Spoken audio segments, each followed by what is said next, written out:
ravi d'être parmi vous ce soir, c'est-à-dire en ce début de semaine. Eh bien, il y a un risque de fortes pluies sur Saint-Bran et le grand sud du pays à partir du 9 et 10 janvier, en tenant compte du cumul de pluie sur quelques zones ces derniers jours.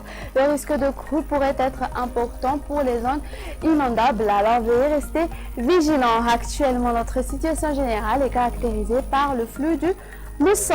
Demain matin, on observera un temps couvert sur les régions de Diana, Sava, de même que sur Alochamangour et la partie est des Hautes-Terres. Les averses arroseront la région de Sofia, parfois accompagnées par des orages sur Antala, Analandsrouf, Atnalan, Vadvafitfnad, Atimotnalan, s'étendant jusqu'à Tolaniar, même type de temps sur les régions de Melak, les côtes de Menabe et sur Atimodjefana et Andjouich. On observera un temps nuageux sur le reste de l'île. Au cours de l'après-midi, comme nous le voyons sur l'image, les averses orageuses donc seront prévues sur tout Madagascar.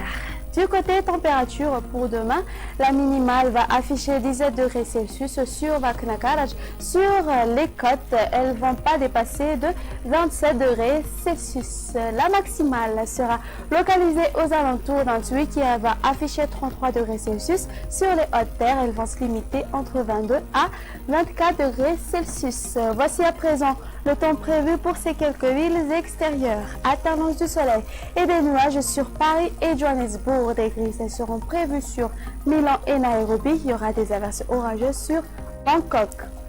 Il y aura des averses orageuses sur Maurice, même type de temps sur Seychelles. Des averses seront prévues sur La Réunion, tandis qu'il y aura des pluies orageuses sur Comores. Pour le final de notre émission, merci d'avoir passé ce moment avec nous. Au revoir.